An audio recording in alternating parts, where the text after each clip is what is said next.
മാന്യ പ്രേക്ഷകർക്ക് cricket YouTube ചാനലിലേക്ക് സ്വാഗതം. ഇന്ത്യ സൗത്ത് ആഫ്രിക്ക മൂന്നാം ഏകദിനം ഇന്ന് വിശാഖപട്ടണത്തിൽ വെച്ചാണ് നടക്കുന്നത്.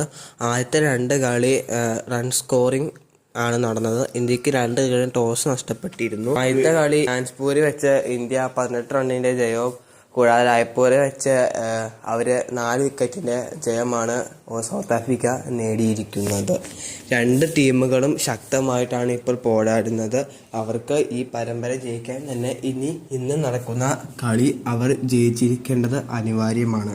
നമുക്ക് ആദ്യം പ്ലേയിങ് നമുക്ക് നോക്കുകയാണെങ്കിൽ തന്നെ ഇന്ത്യയിലേക്ക് വലിയ മാറ്റങ്ങളായിട്ടൊന്നും കാണാൻ സാധ്യതയില്ല. ഇന്ത്യക്ക് ബാറ്റിംഗ് ഒക്കെ കുഴപ്പമില്ല. പക്ഷേ ഇന്ത്യയിലെ ബോളിംഗ് ആണ് ഏറ്റവും വലിയ പ്രശ്നം.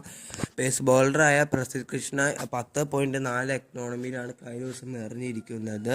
8.2 ഓവർ 85 റൺ അദ്ദേഹം വിട്ടുകൊടുത്ത് 2 വിക്കറ്റ് എടുത്തെങ്കിൽ പോലും തന്നെ അത് ആവശ്യമുണ്ടായിട്ടില്ല. കൂടാതെ തന്നെ ഇന്ത്യയുടെ പ്ലേയിങ്ങിന് മാറ്റം ഉണ്ടാവാൻ സാധ്യതയില്ല. ഇനി സൗത്ത് ആഫ്രിക്കയുടെ ഭാഗത്ത് നോക്കുകയാണെങ്കിൽ അവരുടെ 2 പ്ലേയേഴ്സ് മാറാൻ സാധ്യതയുണ്ട്. ഒന്ന് നൻട്രി ബർഗറും പിന്നെ ഡി സോൾസും മാറാൻ സാധ്യതയുണ്ട്. കാരണം അവർക്ക് രണ്ടേക്കും ഹാൻസ്ട്രിങ് ആണ്. അത് 2 ദിവസം കൊണ്ടൊന്നും മാറുന്ന ലക്ഷ്യം കാണുന്നില്ല.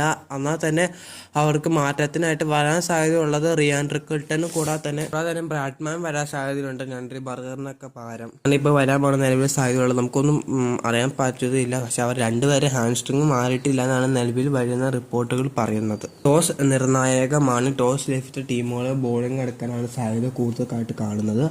കഴിഞ്ഞ 2 കളി ഇന്ത്യക്ക് ടോസ് ലഭിച്ചിട്ടില്ലായിരുന്നു. ഇന്ത്യ ആദ്യ ബാറ്റിങ്ങിന് ഇറങ്ങി ആദ്യത്തെ കളി വെട്ടി ആദ്യത്തെ കളി ജയിച്ചു, രണ്ടാമത്തെ കളി പൊട്ടിയിട്ടുണ്ടായിരുന്നു.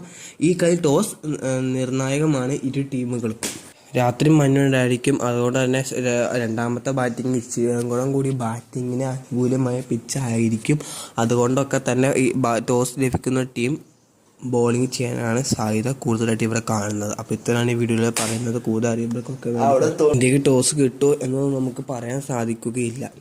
കാരണം ഇന്ത്യയാണ് ഈ സൗത്ത് ആഫ്രിക്കയ്ക്കുള്ള ടോസ് കിട്ടാൻ സാധ്യതയുള്ള കഴിഞ്ഞ മിക്ക ടോസുകൾക്കും ഇന്ത്യക്ക് കഴിഞ്ഞ 20 ടോസ് 2-3 എണ്ണം മാത്രമാണ് ഇന്ത്യക്ക് നിലവിൽ ലഭിച്ചിട്ടുള്ളൂ. അത് നമുക്ക് നേരിട്ട് കാണാൻ ടോസ് നിർബന്ധമാണ്. എന്നാൽ